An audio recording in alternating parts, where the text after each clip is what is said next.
Serbisyo Publiko. Aksyon Radio! Sa Bacolod, Aksyon Radio. Aksyon Radio!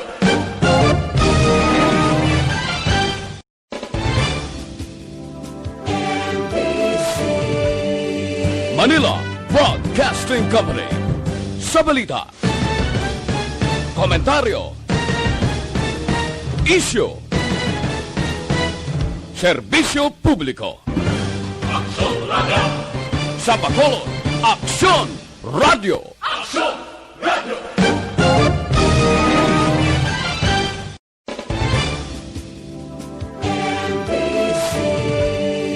Manila Broadcasting Company. Sa balita, komentaryo, isyu, Aksyon! Balita Evening Edition. Magadulong sa inyo sang mga nagapanguna nga balita lokal, national, international, sports, kag entertainment. Aksyon! Balita Evening Edition. Kag karon ang inyo news team. Aksyon Balita Evening Edition. Bayong gabi syudad sa Bacolod, Western Visayas, kag bugos nga Pilipinas. Welcome na sa pagpangalagad sa Aksyon Balita Evening Edition. Karon nga adlaw Webes, Nobyembre 19, tuig 2020. Ako ang inyo nga tag balita Aksyon Dale Salazar. Aksyon Balita Evening Edition. Para sa mga headlines, una kita sa mga balita lokal. Mag-live-in partner patay sa aksidente sa syudad sang Bago. Basiwa Employees Union gin question ang early retirement sang pila ka senior officials sang Water District. Sa balita national, UP nanginwala nga naga-recruit sa mga estudyante para sa CPP. Presidente Duterte pagatugutan ang emergency use sang COVID-19 vaccine. Sa balita international, Japan ginpaidalom sa maximum alert matapos ang liwat nga pagsaka sang COVID-19 cases. Sa sports balita, Timberwolves nakuha si Anthony Edwards bilang first pick sa NBA draft. Kag sa showbiz balita, Angelica Panganiban kag Zanjo Marudo wala nagakatublag sa mga nagalink sa ilang duha. Aksyon Balita Evening Edition. Detalye sa mga balita lokal pagkatapos gid lamang sini. Doktor.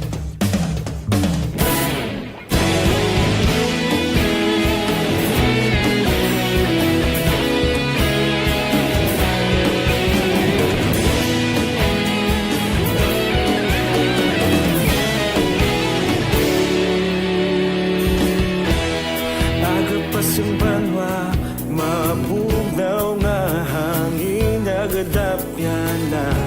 Ikaw na ginapamatian namon ginasandigan. Tingog sang probinsya, kamatuuran ginapalap na. Minsay nga may dala, paglaong kag kasanan. Tuig na nagligan, ikaw gihapon ang ako nga istasyon. Sa paghudlak sang adlaw, sa pagtuhaw sang biton. Mga balita nga dala inspirasyon. Aksyon Radyo, Bacolod man sa gihapon. And mayong gabi sa mga ka-aksyon namon nga naga-monitor via Facebook Live sa atong sila nga pagpangalagad karon nga Thursday night, and ginaabi-abi na ang mga listeners naton sa mga nagkanilain nga social media platforms sang DYEZ Aksyon Radio Bacolod. Kami ang mabatian sa www.actionradiobacolod.com.ph, pwede man sa official Facebook page sa Aksyon Radio Bacolod o kon sa YouTube channel namon, it's Aksyon Radio Bacolod. So this time, check nato na ang mga early pa nga naka-tune in sa atong nga evening newscast tonight. Si Mama Heaven, good evening, no? Nga naga-monitor sa atong nga pagpangalagad. Si Mama Gingging nga naga-panamyaw man sa mayong gabi. Si Delilah Taylor, good evening dira sa Bacolod, no? And si Sir Alex Monteza, present naman sa atong siling nga pagpangalagad. Si Sheikh Sean Defensor, good evening, Action Dale. Always kami naga-monitor sa Manapla. Labi na gid ang Gordon family. Salamat gid. Thank you so much, no, kay Sheikh Sean Defensor. kag sa pamilya defensor dira sa area sang Banwasang Manapla. Si Ma'am Ofelia Galero Arce, good evening. I'm watching ko no, according kay Ma'am Ofelia. Sige, salamat. Si Sir Alex Monteza, Sir Dale Mapaang, gabi sa imo upod liwat sa kahanginan. Salamat gid kay Sir Alex nga may medicine or tablet or capsule Sir Alex ang imo sining emoji, may injection. Are you not feeling well? Sige, monitor lang na sa aton sining mga balita Sir Alex and pahunay-hunay, no? Si Sir Joel Aligato Jimenez, good PM Action Day watching diri sa may Cityville, Estefania. And ara naman si Ma'am Ramona Azero, permigid present dira sa area sang Barangay 35, Bacolod City. Padayon lang sa pag-comment down sa inyo sining mga greetings tonight. Kay after local news aton pagabalikan ang aton sining Facebook Live nga comment section. Standby para sa mga balita lokal.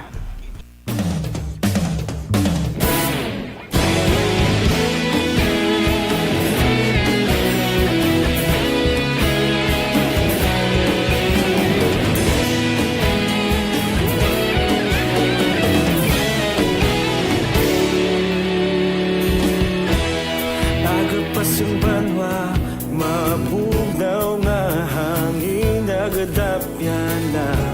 Ikaw na ang ginapamatian namon ginasandigan.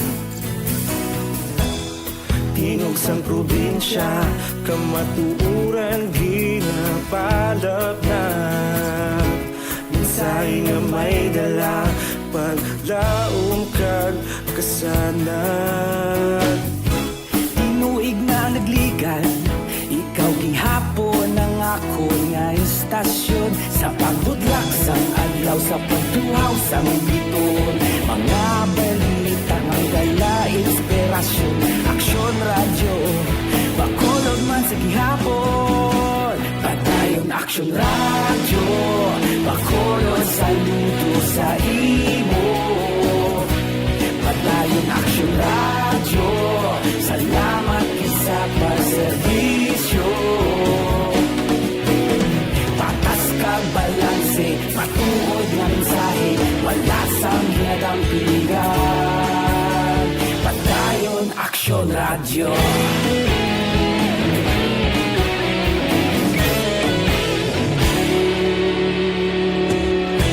Bacolod nun kag Negrosanon, inyong pamatian. Istasyon nga nagapalaplag sang kamaturan. Mabakod nga prinsipyo, reporter handa sa serbisyo. Kahapon, karun kag sa gihapon, kita magapadayo. Evening edition. Lasay sa 16 Action Radio Philippines Standard Time kagkaroon sa litali na sang mga balita lokal. Patay ang mag-live-in partners sa aksidente sa may National Highway sa may Purok Timawa, Barangay Maaw, Syudad sang Bago kagabi Merkules nga adlaw. Ang nagkalamatay ang ginkilalang Sanday Mayron Eslais, legal ng edad. Driver sa motorsiklo kag David Joy, laganada 28 anyos sa backrider. Tanan residente sang Purok Binigsian, Barangay Cubay, Syudad sang La Carlota. Ang mga pilason, ginkilalan naman nga Sunday John Algara, 25 anyos sa driver sang tricycle. Hag mga pasahero sini nga mga ginikanan nga si Roberto, 51 anyos, hag si Josefina Algara, 54 anyos. Tanan nagapuyo sa may Purok Paglaom, Barangay Antipuluan, Syudad sang Bago. Suno kay Bago PNP Deputy of Police, Police Chief Master Sergeant Celso Omega, nagabiyahe gikan sa norte pa sur ang Raider 115 nga motorsiklo sa kaya mga biktima sang lumapaw sa kurbada kag nagsalpok sa nagapadulong man nga tricycle. Suno kay Omega bangod sa makusog nga paglampos sang ilaulo, patay on the spot sila ganada samtang dead on arrival naman sa may Bago District Hospital si Eslais. Magapauli na kuntani ang mag-live-in partner sa syudad sa La Carlota sang nagluntad ang aksidente. Critical naman subong ang sitwasyon sang driver sang tricycle nga si John Algara, kagyara man sa hospital ang iya ginikanan.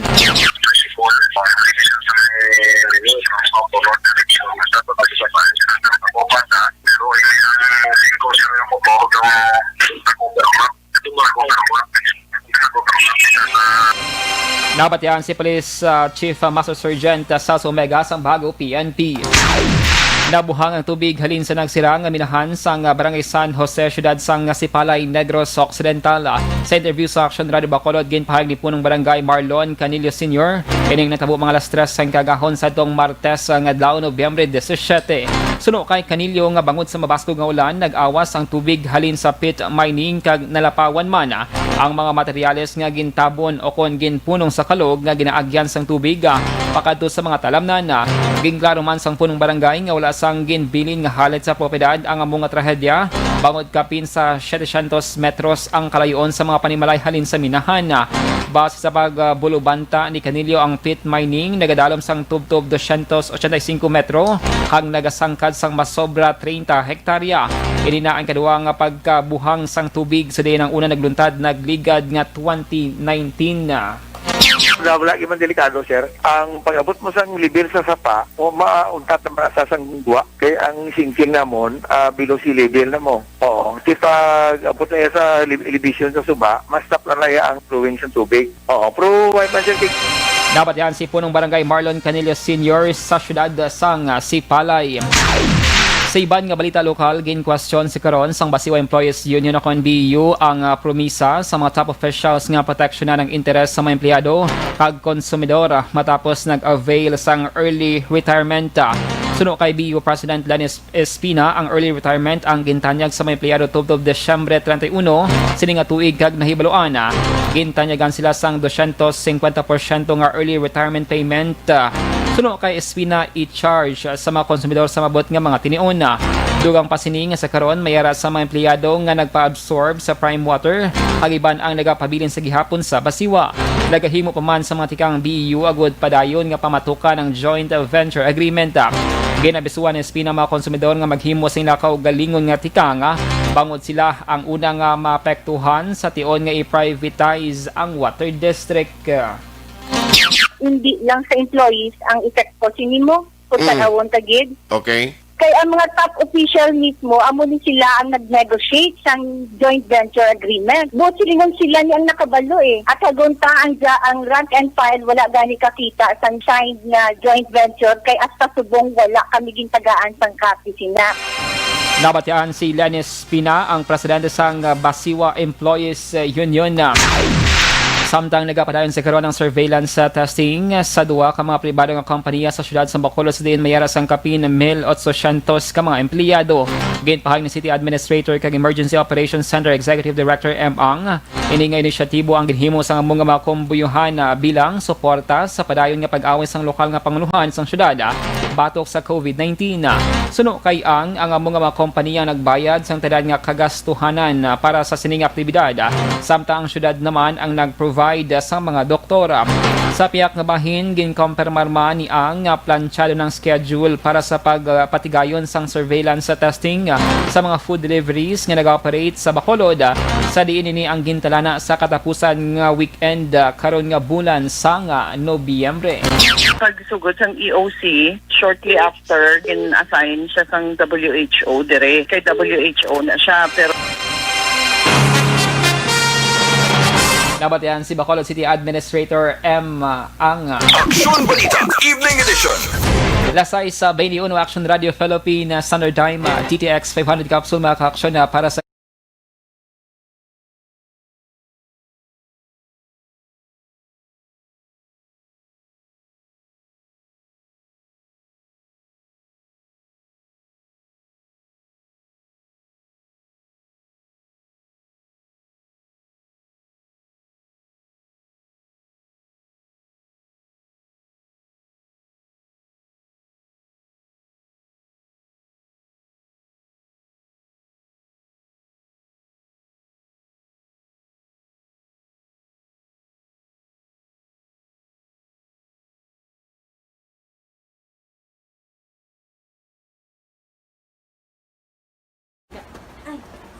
Swimming lang gid or honors ng iban? Ah. Sila tanan di puro mas may mga honors na. So pa sila? Ano na ina? Tayo na ro ija. Wala pa siya nabuksan. Buksi lang. Ari sa likod. Iyo dia. May cellphone na kami. Nawi-nawi. Ginapasalamatan kung ang tanan-tanan. And we are back to sa atong sining nga pangalagad kay nga Thursday night aton balikan na ang mga comment section or ang mga komento sa atong sining nga mga viewers online sa atong sining nga Facebook live karon nga Thursday night. And good evening lang dira kay aron nagbalik si Sir Alex Monteza arangkada sa gihapon or arangkada sa kahabginan sa kahanginan. Labugayan ang balita sa buong gabi. Sir Dale, si partner absent. Okay, sa Action An, every Thursday, day off yan, no? So, kita lang din nagpangalagad sa atong sining nga evening newscast every Thursday and Saturday. So, buwas nga daw, sa Action An naman ang inyo sining nga makaupod. Kag kita naman ang mapahuway-huway, no? Si Bambi Serrano Defensor. Mayong gabi Action Dale, monitor lang kami diri sa may East Home 3, Barangay Stefania. Defensor family, God bless. Sige, salamat good sir. Si Dimple Bakilar Mosquera, mayong gabi pa shout out sa family Mosquera kag Villaruel sa may punong Garis Place Silay City. Sige, salamat. Good evening dira sa inyo. Si Sir Alex Fuentes naka-tune in naman.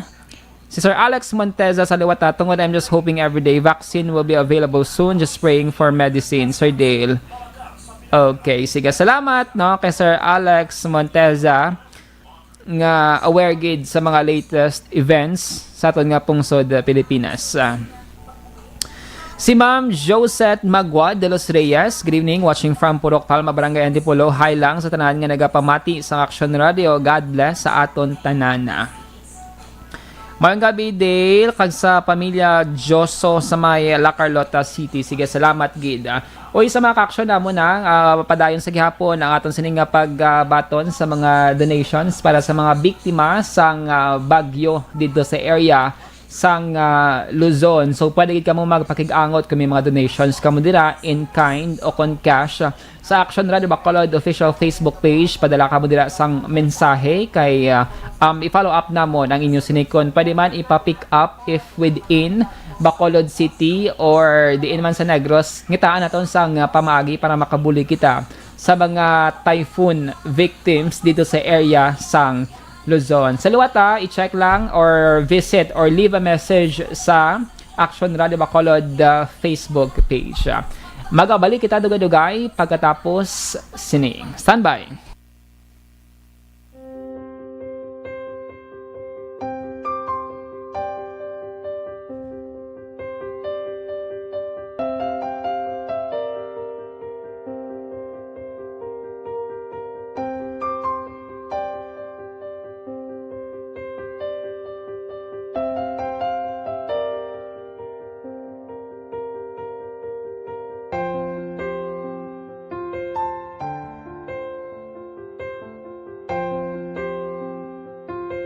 Di mara ang ilang nga mga bayo do trapo gid siya. Kaya nga amon nga magulang perti kay iso gid mo matudloan. Tapos ay kami kabalo nga ginahimuan gali sila sang hindi mayo kay mga inosente gid ya sir kaayo ya.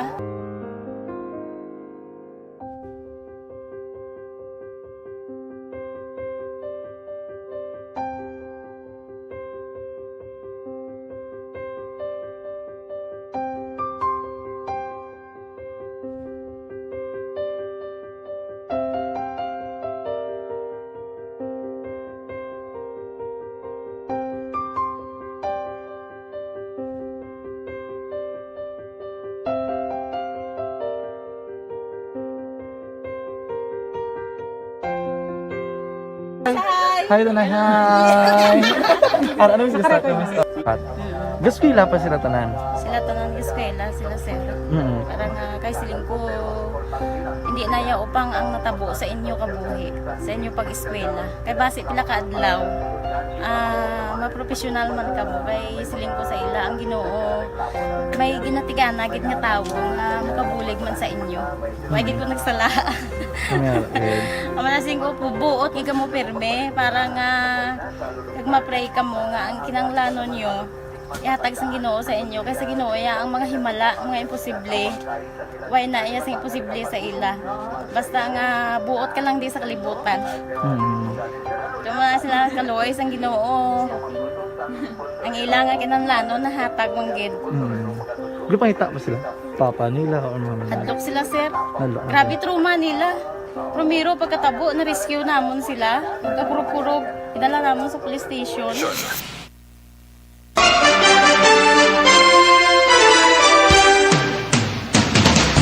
Lasay sa 28 sa Action Radio Philippines Standard Time kagaron sa Italy na sang balita nasyonal. Gain panginwala sang University of the Philippines sa UP ang akusasyon ni Presidente Rodrigo Duterte nga nag-recruit ang eskwelahan sang estudyante nga magpamiyembro sa Communist Party of the Philippines sa CPP. Suno kay UP Vice President for Public Affairs Dr. Elena Pernia, wala sila nag-recruit para sa CPP bangod isa sila ka educational institution. Nagpalayag sang sentimento si Pernia matapos ang ginanunsyo ni Duterte nga hindi na pagpondohan ang buluthuan bangod ginakabing nga breeding ground para sa mga komunista.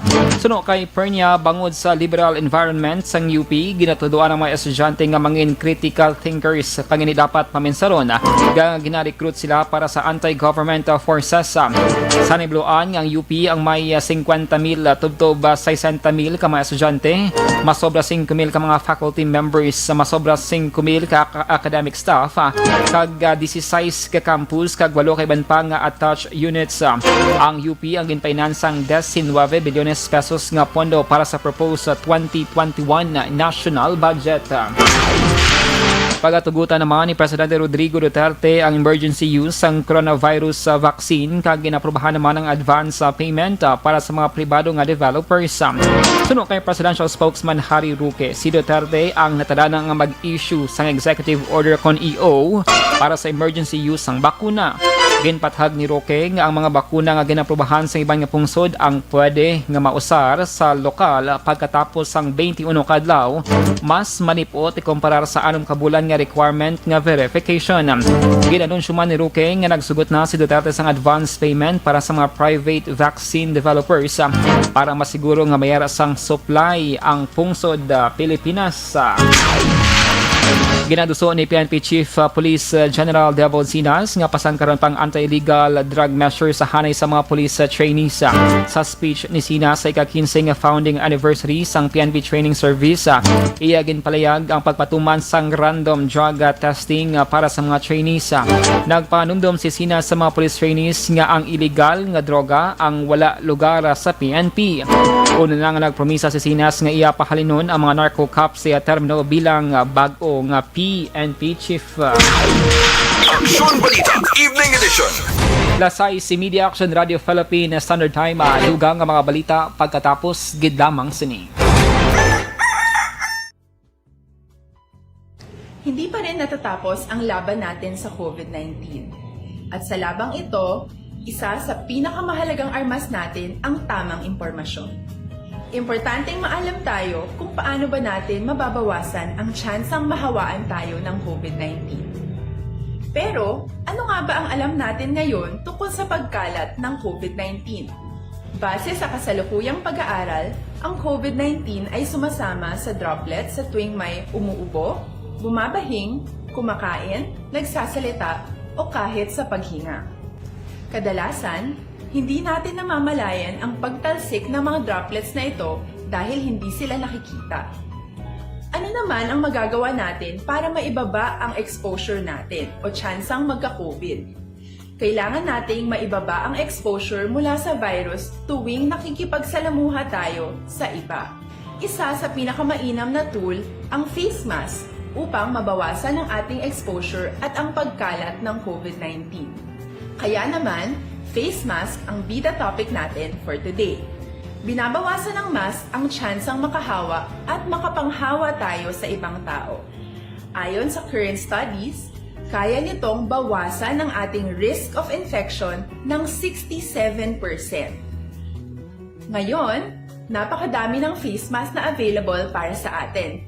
Ika nga options, options, options. So, how do you get to decide which one to use? I-ready ang inyong mga phone at i-screenshot ang mga comparison na ito ng iba't ibang mask.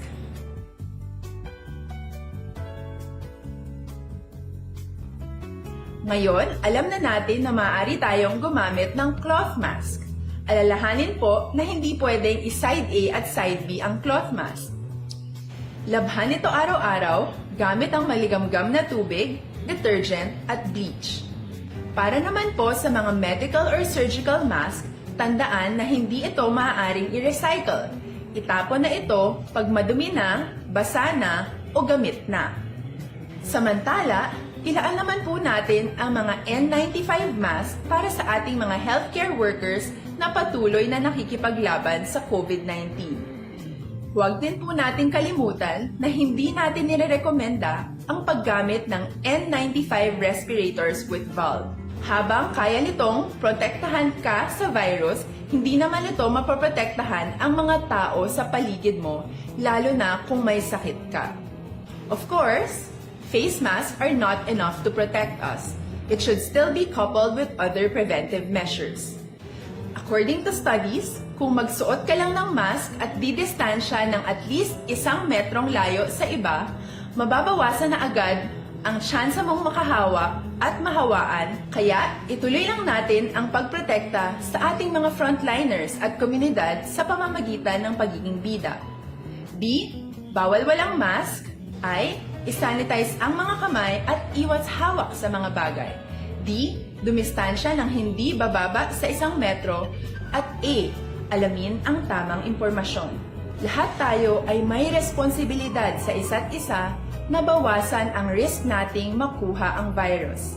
Ang pagsunod sa ating minimum health standard ay isa ring paraan para sabihing nirerespeto kita at gusto ko pareho tayong ligtas. Ang mas agarang pagsasabuhay ng B, I, D, A ay makakatulong sa mas mabilis nating pagbalik sa malusog na bayan. Muli, ako po si Dr. Beverly Ho. Lagi po nating tandaan, sa panahon ng pandemya, bida ang may alam.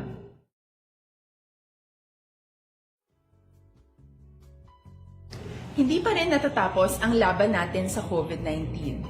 At sa labang ito, isa sa pinakamahalagang armas natin ang tamang impormasyon. Importanteng maalam tayo kung paano ba natin mababawasan ang tsansang mahawaan tayo ng COVID-19. Pero, ano nga ba ang alam natin ngayon tungkol sa pagkalat ng COVID-19?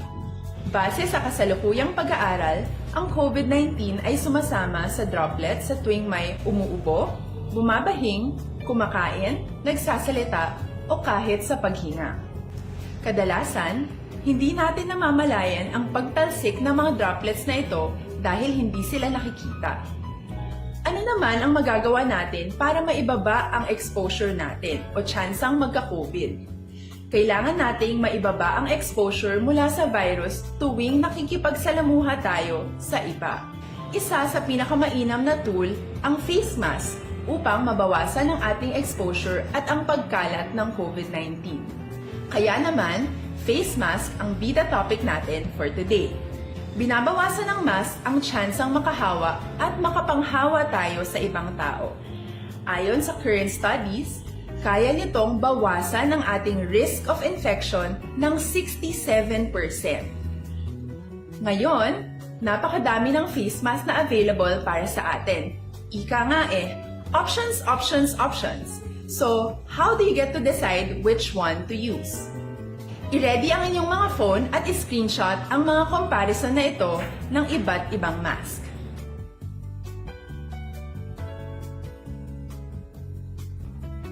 Ngayon, alam na natin na maaari tayong gumamit ng cloth mask. Alalahanin po na hindi pwedeng i-side A at side B ang cloth mask. Labhan ito araw-araw gamit ang maligamgam na tubig, detergent at bleach. Para naman po sa mga medical or surgical mask, tandaan na hindi ito maaaring i-recycle. Itapon na ito pag madumi na, basa na o gamit na. Samantala, ilaan naman po natin ang mga N95 mask para sa ating mga healthcare workers na patuloy na nakikipaglaban sa COVID-19.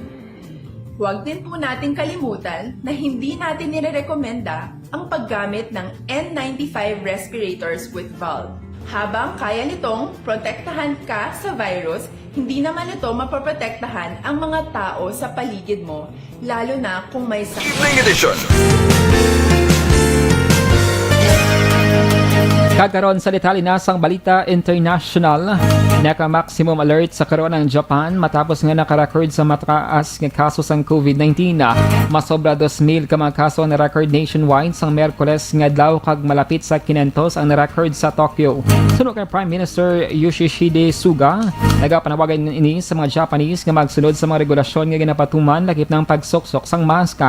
Nagapangabay man si Suga sa mga tawo nga magmask man bisana nga yara sa restaurant. Nagpangabay si Suga sa expert advisors nga usisaon ang nagasaka nga kaso antes maghimo sa nagakaigo nga tikang ang gobyerno. Ang Japan ang mayara sang kapin 121 total confirmed cases kag kapin 1,900 deaths. Bulan sang Enero karon nga tuig sang na-detect ang pinakauna nga kaso sang COVID sa pungsod Japan. Aksyon Balita Evening Edition. Sa sports balita, napilian sang Minnesota Timberwolves si Anay Georgia guard Anthony Edwards sa bilang unang pick sa NBA draft sa tuyo nga mabuligan nga makarevive ang franchise. Ang 6'5", 230-pound teenager ang magaupod kay point guard D'Angelo Russell kag center Karl Anthony Towns sa Timberwolves kag nagtapos sang 1945 win-loss record kag second to the last sa Western Conference sa tinalikdan nga season. Si Edwards ang nag-edad 19 anyos. Si James Wiseman naman, isa ka 7'1" center ang napilian bilang second pick sa Golden State Warriors. Napilian naman sang Charlotte Hornets ang isa ka Californian athlete bilang third pick. Ang NBA draft ang ginapatigan online sa tuyo nga malikawan ang paglapta sang COVID-19. Aksyon Balita Evening Edition. Kag sa ato naman nga showbiz balita, game na game, Sanday Angelica Panganiban kag Zanjo Marudo kag wala nagaka-bother o kung nagakatublag sa mga rumors nga nagalink sa ilang nga duwa. Sa Instagram story ni Angelica, nag-share ni sang litrato ni Zanjo nga may caption nga, "Sinalubong ako ng rumored boyfriend ko." Si Zanjo naman nag-post ang litrato po si Angelica nga nagasakay sa tag sa nila mga salakyan kag may caption nga, "Palike naman para may heart sa gitna," kag nag-usar sang hashtag rumored boyfriend. Una nagwang report matapos nga nag-post ang talent manager nga si Lolit Soli sa iyang page nga si Angelica kag Zanjo ang nagka-develop ay sa inasining nga feelings matapos nga madamo sila sang oras sa isa kag isa bangod man sa lock-in taping. Si Marudo ang ulihinga na link sa model nga si Josie Prendergast. Aksyon Balita Evening Edition. Lasay sa 40 Action Radio Philippines Standard Time. Inyo nabatian ang kabugusan ng mga balita sa Action Balita Evening Edition. Karon nga adlaw Webes, Nobyembre 19, 2020. Sa liwat ako ang inyong atag balita Action Dale Salazar. Una sa balita, una sa Action sa Bacolod Action Radio.